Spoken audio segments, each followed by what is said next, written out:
hello खुलुमबाय बयनिबो सिगाङाव जोंनि गोजौसिनाव थानाय आफा इसोरा बाख्नाय जाथों नैथियावहाय बेयाव आंजों लोगो लानाय साफ्रोमखौबो आंनि बे गस्पेल मेसेन्जार चेनेलनि जानानै फोरबो जिसु ख्रिस्ट'नि अननाय सिबिनाय लोगोसे खुलुमनायखौ आङो जासिग्रोबाय आसा खालामदों नोंथांमोना इसोरनि मोजाङै दङ इसोरनि अननायाव आंबो मोजाङै दङ गोबाव जाबायमोन नोंथांमोनजों बेबायदि लाइभ बाहागो लानो हायाखै अब्लाबो दिनै आं नोंथांमोनजों बाहागो लादों आं दिनै इसोरनि गाहाम बाथ्राखौ नोंथांमोननि गेजेरावहाय बुंफोरथिनो होननानै थामथिम जादों जाहैबाय बेनो जाबाय दिनैनि टपिकआ जाहैबाय टाइटेला जाहैबाय अबेडेन्स बे मानिनाय बे बिसयखौ लानानै नोंथांमोननि गेजेराव बुंनो लुबैदों अब्ला जों बे समावहाय बे गाहाय आयदासिम थांनायनि सिगां जोङो दोंसे मेथाइ खोनासंनानै लागोन अन्नानै साउन्डखौ मोजां खोनादोंना खोनायाखै खोन्थाब्ला गोजोननाय मोनगौ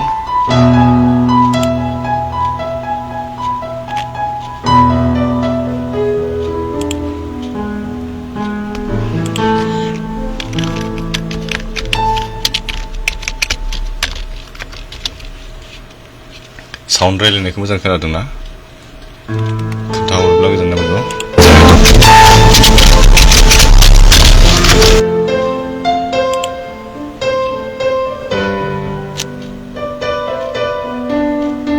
अब्ला जोङो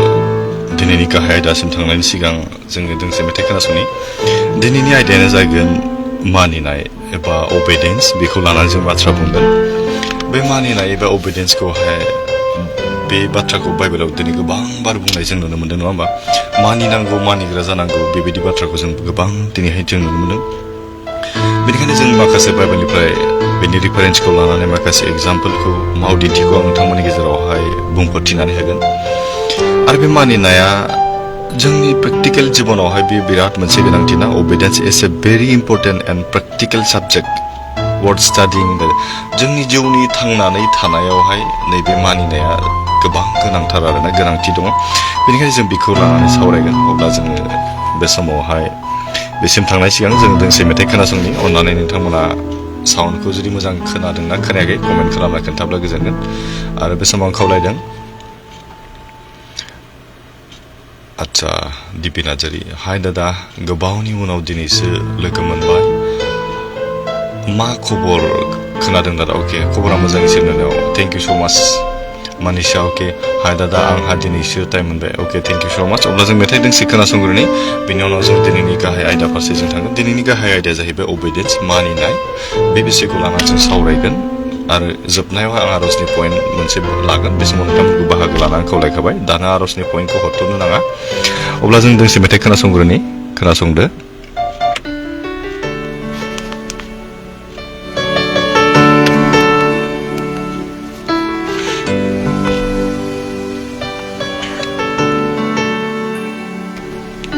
मानिसा अके मोजां खोनादों दा अके थेंक इउ हरबादि खोमसि फंबाय गिलबार्ट हाजोवारिनि गाराङाव गस्पेल मेथाइ जों खोनासंनि बिनि उनावहाय जोङो हाबाफारि बायदि थांगोन अन्नानै हायोब्ला नोंथांमोना बेखौ नोंथांमोननि प्रफाइलावहाय शेयार खालामनानै होनो आं खावलायदों हायोब्लाथाय शेयार खालामनानै हो जाहाथे बयबो बे मेसेजखौ मोननाय बायदि थेंक इउ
Seytanni burkandaya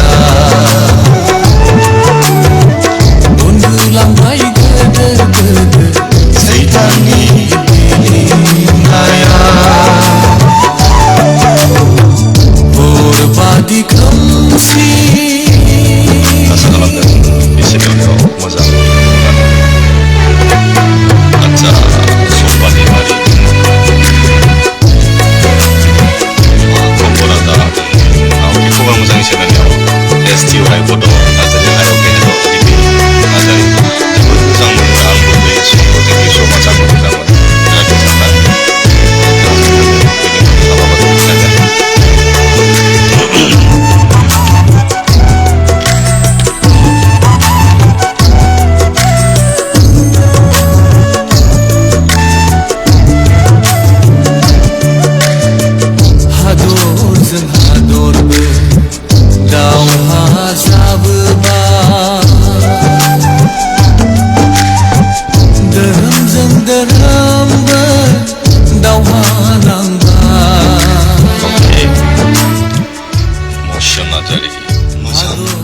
आदा अके थेंक इउ स' माच गोजोननाय थाबाय खालामनायनि थाखाय गोजोननाय थाबाय धोरोमजों धोरोमबो दावहा नांबाय मिथिनानै मिथियै बायदि सुबुङा नुनानैबो नुयै बायदि सुबुंनि गोसो बेनो जादों सुबुंनि जिउनि बासायजानायनि दावहाथिलि बेनो जादों सुबुंनि फोथायनायनि दावहा बासायजानायनि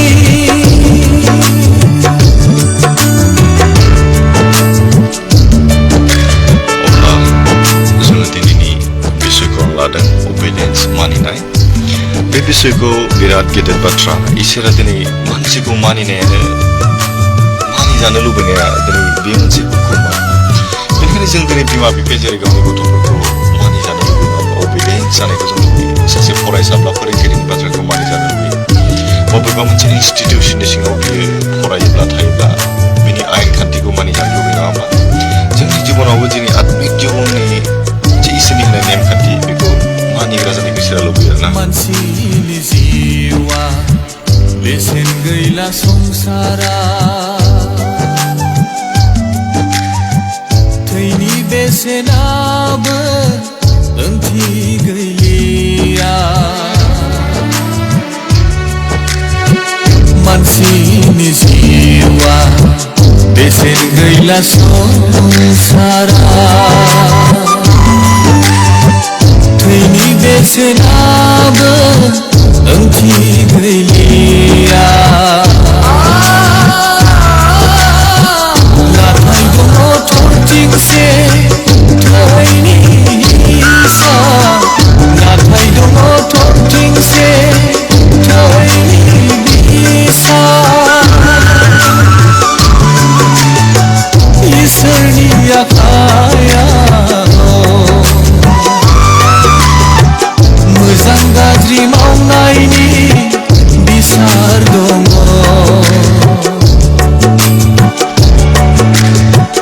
इसोरनि आखायाव इसोरनियाव मोजां गाज्रि मावनायनि बान्थाखौ मोननो हागोन जाय गाज्रि मावगोन बे गाज्रि मावनायनि बान्थाखौ बे मोननो हागोन आरोना हरबादि खोमसि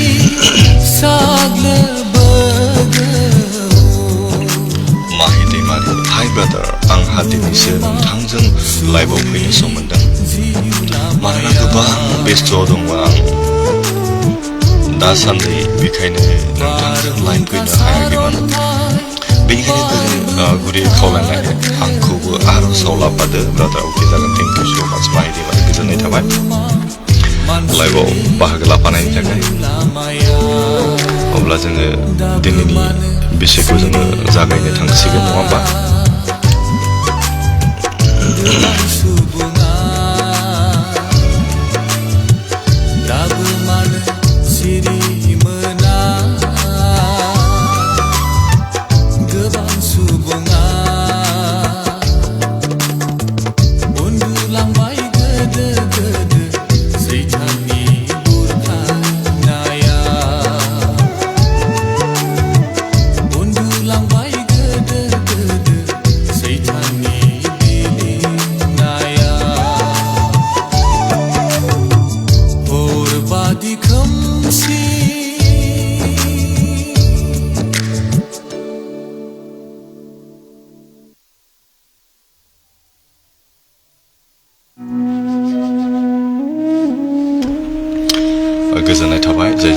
लाइभआव आंजों बाहागो लाबाय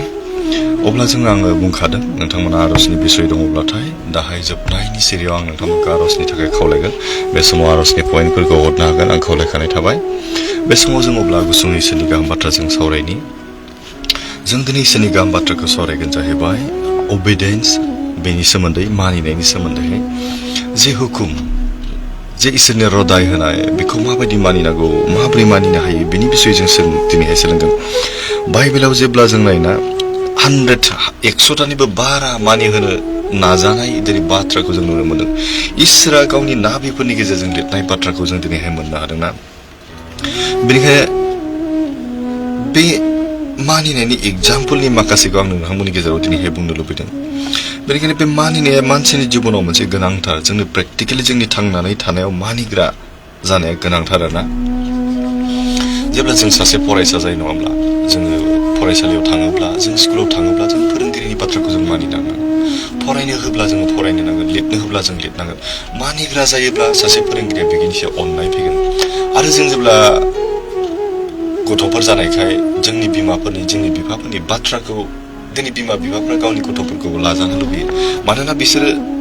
एक्सपिरियेन्स गोनां जोंनिफ्राय नङा होमबा जों 20 बोसोर 30 बोसोर जाब्ला बिमा बिफाया 50-60 बोसोर जायो बिसोरो गावनि संसाराव थांनानै थानायनि एक्सपिरियेन्सजों नोंखौ दिनै बुजायोखाय गावसोरनि बाथ्राखौ लाजानो लुबैयो आरो बिसोरनि बुंनाय बाथ्राया जेब्लाबो सैथो जायो होनना गावनि बिमा आरो गावनि बिफाया माब्लाबाबो गावनि गथ'खौ बुंनाय नङा दे नोङो बेबायदि गाज्रि खामानिखौ माव नोङो बेबायदि खामानिखौ माव बेनिखायनो जों साननानै लानो आरोना जों साननानै नायनि हाय आदा अके थेंक इउ जिउ बसुमतारी थेंक इउ बेदिना जेरै जय जिसु फंबाय आंहा दिनैसो गोबाव समनि उनावसो फंबाय अके जागोन जेबो नङा थेंक इउ स माच लाइभआव फैनायनि थाखाय अब्ला जों मानिनाय अब्ला जों साननानै नाय जोंनि बिमा बिफायाबो जोंखौ गावनि गथ'फोर जानायखाय मानिजानो लुबैयो आरो जोंनि फोरोंगिरिफ्राबो गावनि फरायसा जानायखाय जोंखौ मानिजानो लुबैयो बबेबा इनस्टिट्यूशननि सिङाव जों जुदि थाहैयोब्लाबो बे इनस्टिट्यूशननि माखासे गाइडलाइनफोरखौ बे अथरिटिया जोंखौ मानिजानो लुबैयो बेनिखायनो जोंबो दिनै जोंनि जिउनि अथरिटि गोनां इसोर आफाया फोरबो जिसु ख्रिस्टनि गेजेरजों होनाय माखासे हुकुमफोरखौ जोंखौ मानिग्रा जानायखौ बे दिनैहाय लुबैयो होनना बुङोना बेनिखायनो फेक्ट एबाउट ओबेडिएन्स होनना बुंदों माने मानिग्रा जानायनि गुबै बाथ्राफोरखौ जों दिनैहाय नंगुबै बाथ्राफोरखौ जों दिनैहाय सोलोंदों नङा फेक्ट एबाउट ओबेडिएन्स होनना बुंदों मानिनायनि एबा मानिग्रा जानायनि सोमोन्दै नंगुबै बाथ्राफोरा मा जों बेवहाय नायगोन ना बाइबेल सिरि जोङो नायगोन एसे नैबेयाव मा होनना बुंदों we are slaves when we obey होनना बुंदों जोङो मानसिया जेब्ला जों मानियो अब्लाना जोङो मोनसे इसोरनि आयेननि सिङाव थानाय जायो गावखौहाय जेरै जों बिमा बिफानि बाथ्राखौ मानियोब्ला बिमा बिफानि बान्दोनि सिङाव जोङो थायोखाय जोङो मानिग्रा जायो होनना बुंदों बेनिखायनो जों जेब्ला फोरबो इसोरनि हुकुमखौ फोरबो जिसु ख्रिस्टनि होनाय बा नाबिफोरनि गेजेरजों लिरजानाय बाइबेलनि रावफोरखौ जों जेब्ला मानियो जोङो आयेननि सिङाव थाग्रा जायो फोरबो इसोरनि जिसुनि गेजेरजों होनाय बाइबेलाव जोंनि जे रदायफोर बेखौ जोङो मानिग्रा होननानै इसोरजों नाजावनानै लाजायो होनना बुंदों बेनिखायनो जोंनि बेवहाय बाइबेल सिरि जों नायनि बे समावहाय नोंथांमोनाबो नायोबाथाय नायनो हागोन रमारि 6:16 सिरियावहाय जोंखौ मा बुंदों बे समाव बाइबेल सिरि मोनसे नायनिना नंथावगौयै नोंसोरो मिथिगौ नोंसोर गावसोरखौ सोरनिबा गलाम जानो गथायोब्ला आरो बिनि बोसोनखौ मानिबाय थायोब्ला नोंसोरो बे बिगोमानिनो गलाम जायो पापआ नोंखौ सासन खालामब्ला नोङो थैगोन नाथाय इसोरखौ मानियोब्ला नोङो बिदि मा होनना बुङो सिगाङाव धोरोमिया बिनि सिगाङाव धोरोमिया जागोन नैबेयावहाय मोजांथार बाथ्रा जोंनि थाखाय बियो फोरोंदों मा लिरदों बेयाव जों नायनिना नंथारगौयै नोंसोरो मिथिगौ जोंखौ बुंदों मा मिथिगौ नोंसोरो गावसोरखौ सोरनिबा गलाम होननानै साननानै लायोब्ला जों आङो दिनै इसोरनि गलाम आं इसोरनि बिसा होननानै साननानै लायोब्ला आरो आं इसोरनि गलाम जानो हास्थायोब्ला आरो बिनि बोसोनखौ मानिबाय थायोब्ला होनना बुंदों आं जुदि बिनि बोसोनखौ मानिबाय थायोब्लानो इसोरा आंखौ गावनि बिसा आंखौ गावनि लें होननानै गनायनानै लागोन आं इसोरनि गलाम होननानै आं दिनै गावखौ सिनायथि होनो हागोन नोंसोरो बे बिगोमानिनो गलाम जायो होनना बुंदों आं जुदि बिनि बाथ्राखौ मानियोब्लानो आं बे बिगोमानिनो आङो गुलाम होननानै जों साननानै लानो हायो नङा होमबा सासे बिगोमाया सासे दाहोना लायो आरो बे दाहोनाया जेब्ला बिगोमानि बाथ्राखौ मानिबाय थायो अब्ला बे गावखौ साननानै लानो हागोन आं बिनि गुलाम आंनि बिगोमानि बाथ्राखौ आं मानियो दिनै जोंनि जिउनि बिगोमा इसोरनि बाथ्राखौ जों मानियोब्लाबो जोंबो दिनै इसोरनि गुलाम होननानै जों गावखौ साननानै लानो हागोन आं बिनि लें आं बिनि दाहोना आं बिनि मावग्रा होननानै जों दिनै बुंनानै लानो हागोन आरोना बेनिखायनो नैबेयाव मा होनना बुंदों पापा नोंखौ सासन खालामब्ला नोङो थैगोन मानसिनि जिबनाव जोंखौ पापा जुदि सासन खालामोब्ला आंनि मावनायजों आंनि बुंनायजों आं जुदि पाप खामानि मावोब्ला आङो पापाव थैगोन आरो आं पापनि गलाम जानानै थागोन नाथाय इसोरखौ मानियोब्ला नोङो बिनि सिगाङाव धोरोमिया जागोन नामा आं दिनै आंनि गोसोनि गाज्रि साननायजों आं पाप मावो खुगाजों बुंनायजों आं पाप मावो मानसिया सोरखौबा बुनानै बुथारनायाल' पाप नङा आं जुदि बेखौ कामान होदोंब्ला नोङो बेखौ बुथारदो आङो बुथारनाय जाबाय आं जुदि सोरनिबा समायना महरखौ नुनानै बिनि सायाव आं अबिलास खालामदोंब्ला आं बेखौ मोननायमोनब्ला ओरैबायदि आं सिमां सुजुयोब्ला आङो पाप मावनाय जायो नामा बेनिखायनो जों जुदि पापनि बेन्दोङाव थानानै पापखौ गेलेयोब्ला जोङो पापनि गलाम जागोन नाथाय इसोरनि बाथ्रानि गेजेरजों जों जिउनि जिउखौ दैदेनोब्ला जों इसोरनि गलाम जागोन अब्ला जों दिनैहाय मा होनना बेयावहाय the fact about obedience मानियोब्ला जों इसोरनि हुकुमखौ जों मानिगोन आरोना जों बेखौ सोलोंनि आच्छा कमेन्ट फरायनि मेरिना दैमारि ब्रादार आंनि हाथाइ सानायनि थाखाय आर'जआव गोसोखांफादो अके दाहाय आर'ज खालामो बेनिदिक मुसाहारि God bless you brother okay thank you so much जिर'स okay thank U गोजोननाय थाबाय बे समाव नाम्बार वानआ जों मोनबायना जोङो मानिग्रा जायोब्ला बिनि आयेननि सिङाव थानाय जायो ना बे जाहैबाय अबिडियेन्स बे मानिनाया बेनो नाम्बार टुआ जाहैबाय वी आर चुजन फर अबिडियेन्स जोंखौ इसोरा दिनै मानिग्रा जानोसो जोंखौ सायख'दों होनना बुंदों जेब्ला जोङो से पिटरनि 7:9 सिरियाव नायोना जों बेयाव बे बाथ्राखौ जों मोननो हायो इसोरा दिनै जोंखौ सायख'दों मानो थाखाय संसाराव थांनानै थानो नों जानाय लोंनाय गाज्रि खामानियाव नों गफबनानै था होननानै जोंखौहाय बेयो सोरजियाखै आरो बेयो जोंखौ बेबायदि होननानै सायख'नानै लायाखै जोंखौ मा होननानै सायख'दों होनना जोङो मानि थाखाय सायख'जादों होनब्ला we are chosen for obedience जोंखौ मानिग्रा जानो थाखाय इसोरा जोंखौ सायख'दों गावनि बिसा खालामनाय माने मा आंनि बिसाखौ आंखौ बाथ्राखौ आं मानिजानो लुबैयो जायफ्रा बिमाफोर बिथांमोना मिथिगोन गावनि गथ'खौ गावनि बाथ्रा लाजानो लुबैयो दिनै इसोराबो जोंखौहाय गावनि बाथ्रा लानो थाखायसो जोंखौ सायख'दों होनना बुङो 2 नाम्बाराव 3 नाम्बारा जाहैबाय be obedient in everything मोनफ्रोमबो गासै बिसयाव नोङो मानिग्रा जानांगौ नामा इसोरनि बाथ्रानि गेजेरजों होनो 2 Corinthians chapter 2 verse 9 आवहाय जोंखौ बुंदों गासैबो खामानियाव गासैनिबो थाखाय नों इसोरनियाव मानिग्रा जानांगौ इसोरनि हुकुम बायदि मानिग्रा जा नैबेनो मानिग्रा जानाय आरोना आच्छा जिउ बसुमतारी दादा आंनि थाखाय आर'ज खालामना होदो उदै सायो खर' गिदिंनाय आरो सानाय बेनि थाखाय आर'ज खालाम अके जागोन थेंक इउ जोबनाय सिरियाव आं जेब्ला नोंथांमोनखौ खावलायगोन अब्ला आर'जनि पइन्टखौ हरनो हागोन आं बे समाव खावलायखाबाय आं दान्दिसे सम आं इसोरनि गाहाम बाथ्रा बुंनि बारा गोबाव आं बुंनाय नङा दिनै 8थानि सिगां फोजोबनो सेस्था खालामगोन मोनसे गुबुन प्रग्राम दंबावोखाय पदश्री बसुमतारी आदा आंनिबो सिनस्रि सानायनि जादों आर'ज खालाम अके जायफ्रानोखि सानाय सुनायाव दं नोंथांमोना दै नङाब्ला थाव लानानै आं थानो खावलायबाय आं जेब्ला आर'जनि खावलायनाय बिसय पइन्ट नोंथांमोनखौ बुंगोन अब्लाना नोंथांमोना बे समाव कमेन्ट खालामनो हागोन आं खावलायखाबाय बेनिफ्राय मा होनना बुंदों 4 नाम्बाराव मानसिखौ मानिनायनिख्रुइ इसोरनि हुकुमखौ मानिग्रा जानांगौ मानसिखौ मानिनायनिख्रुइ इसोरखौ मानिग्रा जा एक्ट chapter 5 verse 29 बुंदों obey God rather than man मानसिनिख्रुइ इसोरखौहाय बांसिन मानिग्रा जानायखौ जोंखौ दिनै हास्थायदों 5 नाम्बारा जाहैबाय नैबेयाव बाइबेलाव जों नायोब्ला नुयोना एफिसियानि 2 सेसिरियाव जोंखौ बुंनाय बायदि आरोना children to obey their parents गथ'फोरखौ जोंखौ बुंदों नङाबा नोंसिनि बिमा बिफाखौ नोंसोरो मानिग्रा जा मान हो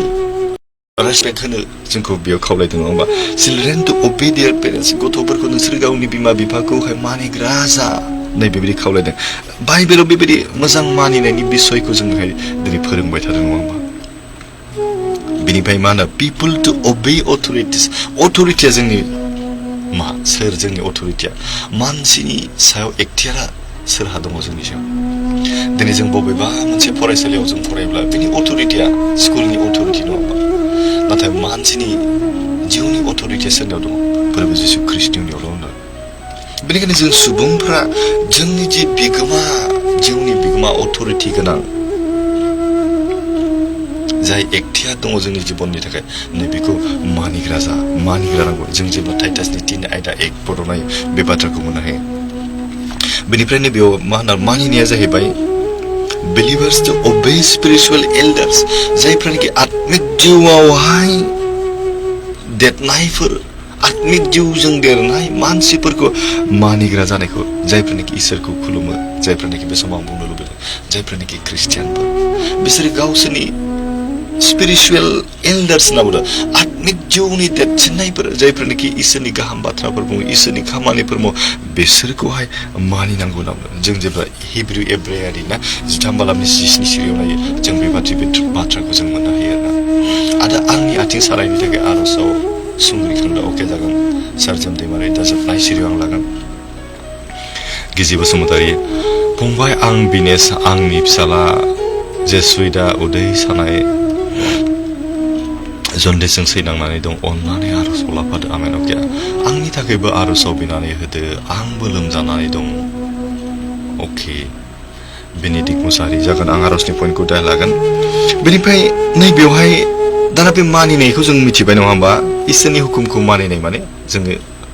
इसोरनियाव मानिजाग्रा जाबाय आरोना नैबेवहाय दाना बुंसै ways to obedience होनना बुंदों दिनै इसोरनियाव जोङो गावखौहाय मानिग्रा जानायनि लामाफोरखौ जों दिनैहाय बुंनि नङा होमबा जों दिनै इसोरनि बाथ्राखौ मिथिब्लाबो जों दिनै बेबायदि जों खारनो हाया दिनै सिखाव दाखाव होननानै मिथिखाब्लाबो दिनै मानसिफ्रा सिखावखौ जिनाहारि दा खालाम होननानै मिथिखाब्लाबो दिनै जिनाहारि खालामो नङा होमबा गुबुननि मुवा बेसादखौ दा लुबै होननानै जोंखौ मिथियो अब्लाबो जोंनि गोसोफ्रा मानिया थानो हाया जों जेखौ मेगनजों नुयो जों बेखौ समायना नुयोब्ला जोंनि गोसोफ्रा हास्थायो मानसिनियाव नैबे सेल्फिश लुबैनाया दङ आरो बेनिखायनो इसोरनि गेजेराव इसोरनि नोजोराव जों गावखौहाय सासे मोजां मानिग्रा हिसाबै दिन्थिनोब्ला जोङो मा खालामनो हायो आरो बे मानिग्राखौ जों माबोरै जानो हायो जों बेखौ नोंथांमोननि गेजेराव आं दिनै बुंनो लुबैदों नैबेयावहाय मा होनो फ्रम साफारिं जोंनि जिबनाव जों सैनाङोब्ला गोबां दुखु जारला फैयोब्ला जों इसोरनियाव मानिग्रा जायो नङा जेब्ला सासे मानसिया धोन दौलत थाखा फैसा जानाय लोंनाय गासैबो एभ्रिथिं बिहा जुदि दंजायोब्ला बे इसोरखौ माब्लाबाबो गिनो रोंनाय नङा आरो जाय मानसिया बेबायदि इसोरखौ गिनो रोंगोन नैबे व्यक्तिनि जिबनाव जेब्ला बे इसोरा लोगोसे थागोन आरो बिसोरनि न'खराव बिसोरनि जिउआव रंजानाय फैगोन नांगौ नङाब्ला नों धोन दौलत थाब्लाबो नों गोजोनै थानो हानाय नङा जेब्ला नोंनि जिबनावहाय इसोरनि आत्माजों नोङो दैदेन जाया मोजांजों नोङो दैदेन जायाब्ला नोङो धोन दौलत थामालाय मा जानो बिल्डिं बांला गारि मटर थाबालाय मा जानो गोजोननाय मोननाय नङा बेनिखायनो गावखौ मानिग्रा जानांगौ इसोरनियाव जों गावखौ मानिग्रा जानांगौ होनना बुंदों बेनिफ्राय जों जेब्ला इब्रायारिनि बाबालाबनि 8 सिरि जों बेवहाय नायनि बाइबेल सिरि मोनसे इब्रायारि बाबालाबनि 8 सिरिखौ जों बेयाव नायनि मोनसे बिनि उनाव जों आरो नायबावगोन इब्रायारि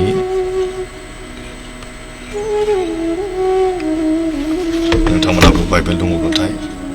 बेखौ नायनो हागोन इब्रायारि चैप्टार 5 नि भार्स 8 आवहाय जोंखौ बुंदों मा बुंदों बेयाव जों नायनो बियो इसोरनि बेसादलामोनब्लाबो गावनि सैनायजों बियो मानिग्रा जानो सोलोंदों होनना बुंदों जोंखौबो दिनै जोङो जायनि बिसालायानो जाया माथो जोङो जियानो जायाथों मानो गावनि सैनायजोंबो मानिग्रा जानो सोलोंदों जों जेब्ला सैनाङो अब्ला जों इसोरखौ मानिग्रा जायो इसोर आंखौहाय बेबायदि गाज्रि खामानि मावनायनि थाखाय आंनि सायाव साजा होबाय नामा आं इसोरनि बाथ्राखौ एबारनिफ्राय मानिसिगोन आं इसोरनि बाथ्राखौ मानिनो थाखाय इसोर आंखौ बाइबेलावहाय बुंखादोंमोन नों सिखाव दाखाव आं सिखाव खावनायखाय आं दिनै साजा मोनबाय नामा इसोर आंखौ बुंखादोंमोन गुबुननि मुवा बेसादखौ दा लुबै आं दिनै लुबैनायखाय आंनि जिउआव बेबायदि खैफोदा फैबाय नामा आं दानो बे समनिफ्राय इसोरखौ बाख्नायनोसै इसोरनि मानिग्रा आं व्यक्ति जानोसै बेबायदि साननाय फैयो बेनिखायनो जोंनि जिबनाव मा जायो होनना बुंदों गावखौहाय इसोरनि मानिजाग्रा हिसाबै जों गावखौ सिनायथि होनो थाखाय जोंनि जिउआव सैनांनाया फैनो गोनां जायो दुखुआ फैनो गोनां फ्रम साफारिं जोंनि बे सैनांनायनिफ्राय जों इसोरनियाव गावखौहाय मानिग्रा जानो हायो होनना बुंदों आं कमेन्ट फरायग्रोनि इन्दिरा ब्रह्म आगै आंनि फिसाजोखौ दिनै हस्टेलाव दोनहैबाय बिनि मोजाङै थानो हानायनि बिमा बिना होदो आफा इसोरनियाव अके जागोन बिबेक बर' आंखौबो लाफा आर'जआ अके आच्छा प्रिति नार्जारि दादा आंनि थाखायबो आर'ज खालाम मेनि 26 निफ्राय सेकेन्ड सेमिस्टारनि फाइनाल एग्जाम दं बेनि थाखाय अके जागोन थेंक इउ स' माच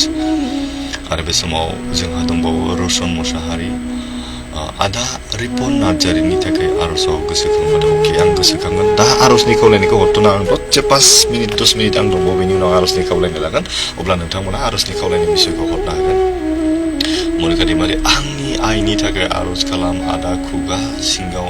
सिथर जादों अननानै आर'ज खालाम अके आं दा जोबनाय सिरियाव आं आर'ज खालामगोन अब्ला नों बेवहाय वेस्ट अफ अबेडेन्स होनना बुंदों मानिग्रा जानायनि जे राहा लामाफोर जों बेखौ